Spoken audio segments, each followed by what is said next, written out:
Hola, ¿qué tal? Bienvenidos a una nueva entrega de este curso de programación en HTML5. Bueno, pues vamos a ver en este vídeo cómo incluir texto en el Canvas. La forma de hacerlo pues es parecida, ya lo veréis, a como lo hacíamos en CSS3 e incluso pues se pueden utilizar pues muchas de las propiedades y muchos de los valores que utilizamos en CSS. Bueno, vamos a ello. Si avanzamos de diapositiva, bueno, pues estamos viendo aquí las tres propiedades que se utilizan en la API Canvas para configurar el texto. La primera propiedad es la propiedad font, que es de la que os hablaba hace un instante. Admite los mismos valores que las propiedades de modificación de font en CSS, ¿no? También tenemos la propiedad text align para hacer un alineamiento horizontal de texto dentro del canvas y admite los valores start, end, left, right y center. También tenemos el alineamiento vertical con la propiedad text baseline que admite los valores top, hanging, middle, alphabetic, ideographic y bottom. Bueno, pues veremos cómo utilizarlo esto sobre la práctica. Y luego también, pues para seguir dibujando o para continuar viendo cómo dibujar texto en el Canvas, tenemos también en la API tres métodos. El método stroke-rect, en el cual pues hay que indicar tres parámetros. Por un lado, el texto entrecomillado que queremos dibujar y las posiciones X e Y. Fill text, que hace exactamente lo mismo que stroke text, pero la diferencia pues es la que hemos ido viendo hasta ahora en los vídeos de la API Canvas, ¿no? Mientras stroke text lo que hace es dibujar un texto hueco, fill text lo que hace es dibujar un texto relleno. Y luego también tenemos el método measureText, que lo que hace es devolvernos información sobre el tamaño del texto. Esto es útil a la hora de dibujar figuras y sobre todo a la hora de utilizar animaciones, ¿no? Porque si almacenas en una variable las dimensiones de un texto, bueno, pues después, cuando veamos el tema de las animaciones, puedes utilizar ese valor para animar un texto de forma bastante vistosa. Y luego también la API nos proporciona una serie de propiedades para configurar la sombra de los textos, ¿no? Como son la propiedad Shadow Color para el color de sombra, Shadow Offset, desplazamiento de la sombra en el eje X, es decir, desplazamiento horizontal, Shadow Offset Y, desplazamiento vertical de la sombra, y luego para difuminar la sombra, Shadow Blur. Si echáis la vista hacia atrás, pues hace ya unos cuantos vídeos cuando estábamos viendo la parte de CSS, pues esto también es muy parecido porque para configurar la sombra en CSS también utilizábamos el desplazamiento en el eje X, en el eje Y y también utilizábamos un difuminado de la sombra, ¿no? Bueno, pues esto lo tenemos presente también en la API Canvas.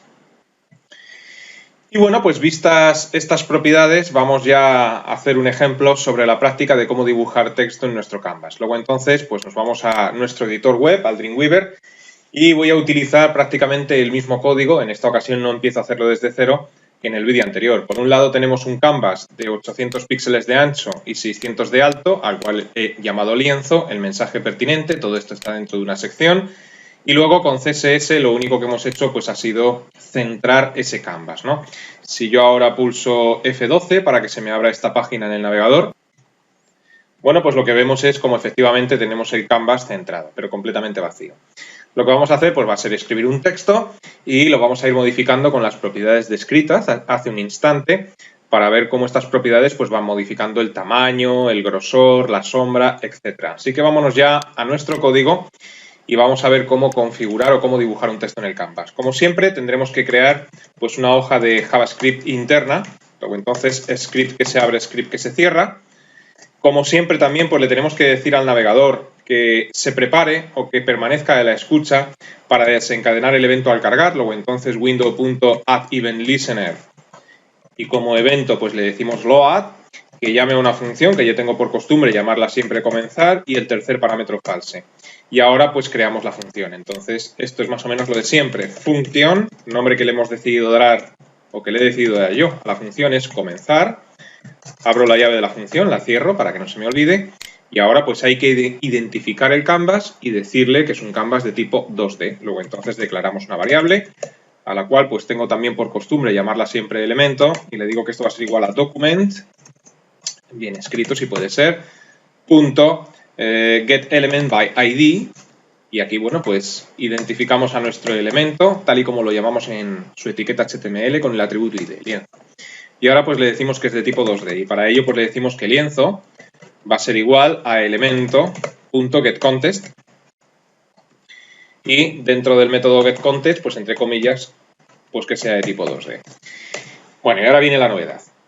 Si nosotros queremos escribir un mensaje y, por ejemplo, lo queremos escribir pues en negrita con un tamaño de 24 píxeles, por ejemplo, y en Verdana, pues lo que hacemos es lo siguiente. Lienzo.font igual, y entre comillas, pues como si estuviéramos programando en CSS. Exactamente igual. Si lo queremos en negrita, pues bold. Claro, para esto hay que saber CSS, ¿no? Ya vimos la parte correspondiente en este curso, en los primeros vídeos, y también tenéis en mi canal un curso completo de CSS. A continuación el tamaño, 24 píxeles, y el tipo de letra, pues por ejemplo Verdana. Verdana. Cerramos las comillas, punto y coma. A continuación, pues tenemos que especificar la alineación. Bueno, pues vamos a decirle lienzo.textAlign. Y vamos a utilizar pues alguno de los valores que hemos visto para esta propiedad. Concretamente, pues vamos a utilizar start y ahora lo modificaré por algunos otros para que veáis la diferencia. Realmente lo que estamos haciendo con este valor de textAlign, con el valor start, es decirle que tiene que comenzar a escribir el texto en la posición XY que voy a indicar a continuación. Mientras que si lo sustituimos por end, pues le decimos que tiene que terminar de escribir el texto en las posiciones XY que indicaré a continuación. Pero bueno, lo vamos a ver mucho mejor sobre la práctica. Y aquí viene la instrucción clave, lienzo.fillText, para que sea un texto relleno. Abrimos fillText, la T de text con mayúscula. Abrimos el paréntesis y entre comillas pues el mensaje, que va a ser por ejemplo, hola alumnos. Y ahora pues la posición en el eje X, por ejemplo en el píxel 100 y la posición en el eje Y, pues también por ejemplo en el 100. Hecho esto, si guardamos cambios pues ya debemos haber escrito nuestro primer texto en el Canvas, que va a ser la palabra hola alumnos. Luego entonces vamos a ver si esto es verdad. Guardamos cambios con control S, nos vamos al navegador, actualizamos con F5 y efectivamente, como podéis observar, ahí está el texto, ¿no? Bueno, pues esta es la apariencia que tiene con los valores que le hemos dado a la propiedad font del código JavaScript, ¿no?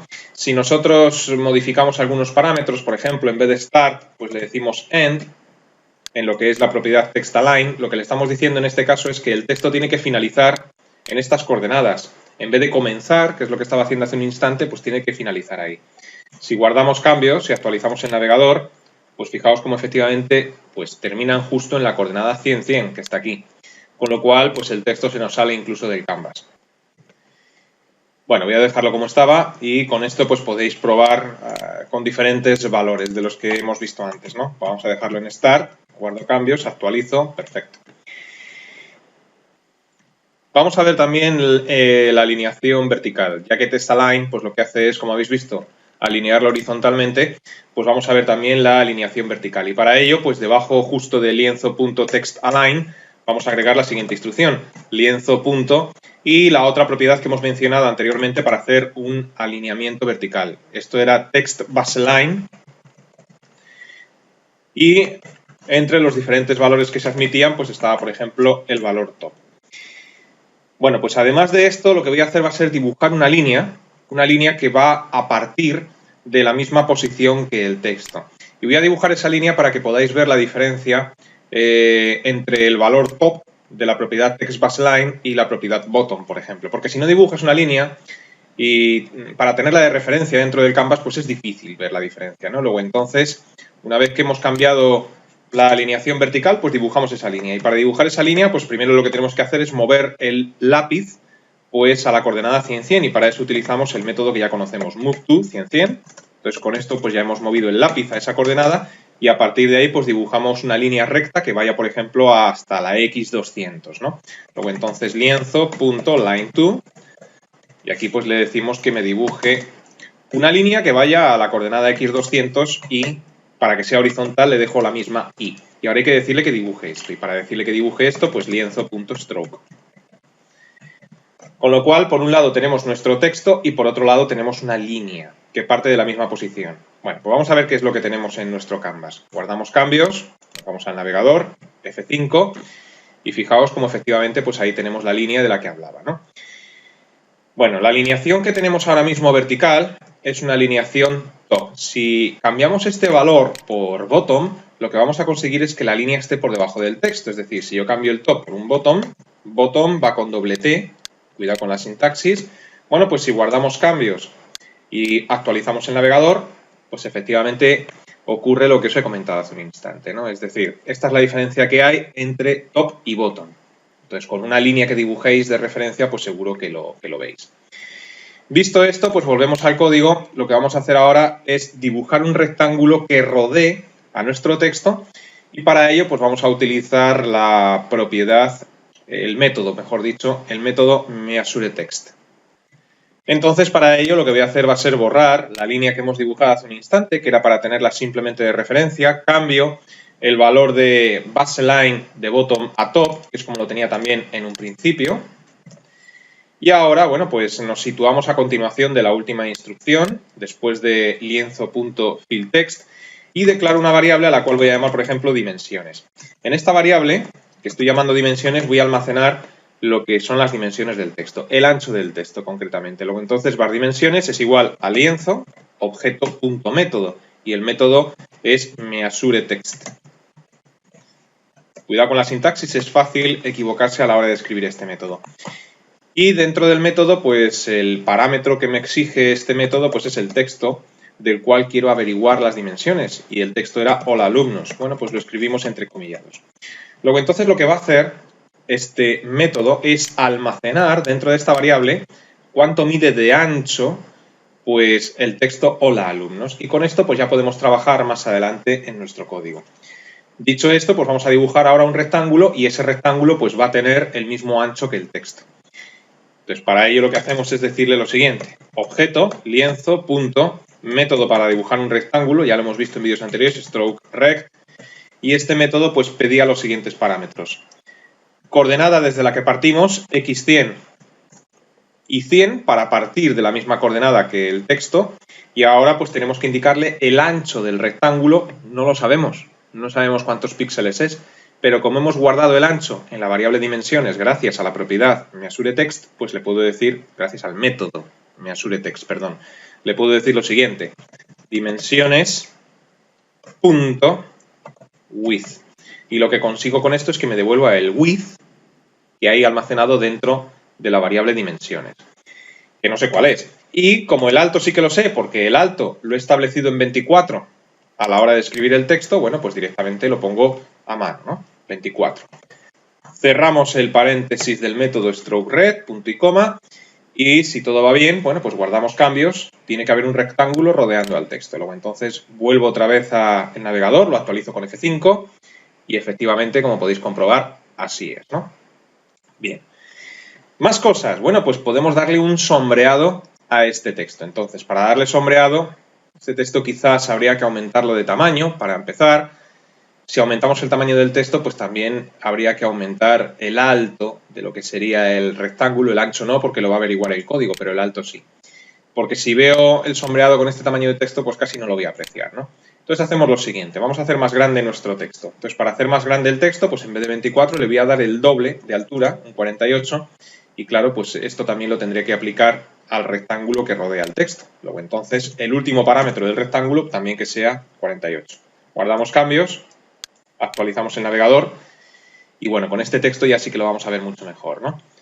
Dicho esto, volvemos al código y vamos a ver cómo agregar un sombreado a nuestro texto. Para agregar un sombreado hemos visto hace un instante que tenemos pues varias propiedades, Shadow Color, Shadow Offset, Shadow E y Shadow Blur. Entonces antes de escribir, es decir, justo a continuación de decirle que nuestro lienzo es de tipo 2D, pues empezamos a establecer los valores de estas propiedades. Luego entonces siempre es objeto.propiedad igual a valor. Luego entonces lienzo.shadowColor, a ver si lo escribimos bien, y aquí pues shadowColor igual, y aquí pues entre comillas vamos a utilizar RGBA, que esto si recordáis vídeos anteriores nos permite establecer un color con transparencia, es decir, rojo, verde y azul, red, green, blue, RGB y A de alfa. Y esto lo podemos hacer de la siguiente forma, yo quiero un color así como gris, entonces si pongo un negro que es rojo 0, verde 0, azul 0 y como último parámetro le pongo un alfa de 0.5, lo que consigo es un color grisáceo, ¿no? Es un negro semitransparente, o lo que es lo mismo un gris. Recordamos que el alfa podía ir de 0 a 1. Cerramos el paréntesis, cerramos las comillas, punto y coma, con esto ya hemos establecido el color.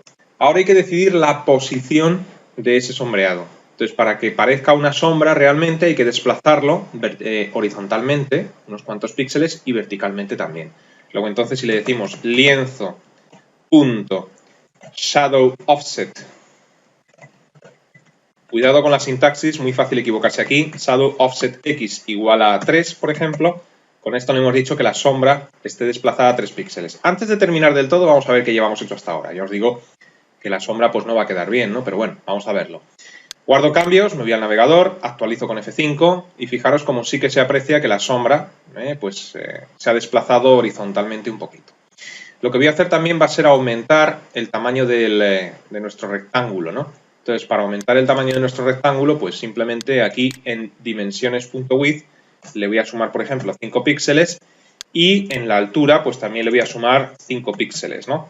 Guardo cambios, vamos a ver qué es lo que he hecho, F5, bueno, pues esto es más o menos lo que quería. Quería dejar un poco de hueco por abajo y por la derecha para apreciar bien el sombreado. Incluso más hueco. Luego entonces en vez de 53 voy a poner un 58 para que sea aún más alto. Y también le voy a poner un poco más de anchura, luego entonces más 10. Así perfecto.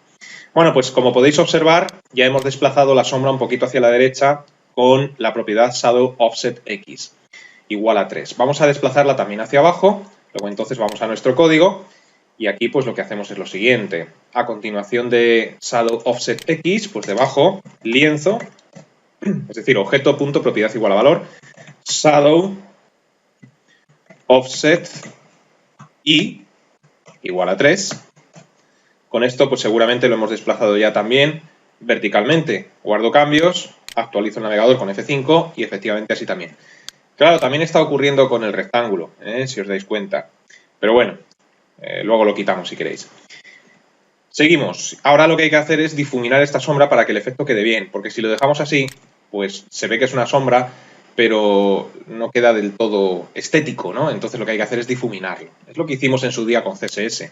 Luego entonces, a continuación de la instrucción anterior, pues utilizamos la propiedad shadowBlur para difuminar esta sombra. Y esto pues es objeto.propiedad shadowBlur y un valor, pues por ejemplo igual a 4. Esto lo guardamos y ahora pues sí que tiene que haber quedado esto bien. Actualizamos el navegador con F5 y no nos ha hecho ni caso. Bueno, pues vamos a ver dónde me he equivocado. Quizás me he equivocado en la sintaxis. Vuelvo otra vez al código. Revisamos la sintaxis porque, fíjate cómo he escrito shadowBlur. Yo es que escribo fatal. ShadowBlur pues no se escribe así. ShadowBlur termina en OW. Ahora sí que está bien escrito, ¿vale? Bueno, pues vuelvo a guardar cambios, actualizo el navegador con F5 y ahora sí, ahora ya tenemos el efecto difuminado. Entonces, bueno, pues a partir de aquí, para que la sombra quede completamente bien, pues ya le vas dando los retoques. Voy a aumentar quizás el desplazamiento horizontal en un píxel, el desplazamiento vertical también en uno y también voy a aumentar el difuminado de la sombra, también en un píxel. Luego entonces volvemos al código y le digo que shadowOffsetX, en vez de igual a 3, pues va a ser igual a 4, para que lo desplace un píxel más. Lo mismo hago con el eje de las IES y también voy a hacer lo mismo con shadowBlur para que sea un poco más difuminado. Guardo cambios, vuelvo al navegador, F5, bueno, y ahora pues lo tengo un poquito más exagerado y así me gusta bastante. Da una sensación de 3 dimensiones o profundidad, ¿no? Este sombreado, algo que ya vimos también con CSS. Voy a quitarle el cuadrado que hay alrededor. Luego entonces para quitar el cuadrado pues simplemente comentamos la línea de lienzo.strokeRed, con eso será suficiente para que no la tenga en cuenta, guardamos cambios, actualizamos y ya tenemos aquí nuestro texto con su sombreado. Bueno, pues ya hemos visto cómo utilizar propiedades y métodos de la API Canvas para dibujar texto dentro de un Canvas, también para dibujar un sombreado. Con el resto de valores de las propiedades que he mencionado anteriormente, al comienzo del vídeo en el PowerPoint, pues vais jugando y vais viendo lo que va haciendo. Pero vamos, la forma de operar sería así. Bien, pues ya nos va quedando menos para comenzar las animaciones, O sea que ya dentro de poco vendrá una parte un poco más divertida. Lo bueno de todo esto que estamos viendo es que es 100% compatible con todos los navegadores modernos sin necesidad de utilizar plugins de terceros. O sea que es una ventaja bastante grande. Esto pues lo puedes consultar en un tablet, en un teléfono móvil y se verá exactamente igual que lo estáis viendo ahora en el navegador. Siempre y cuando, repito, los navegadores estén actualizados a sus últimas versiones. Bueno, pues os invito a que permanezcáis atentos a la próxima entrega y hasta entonces, pues que os vaya muy bien.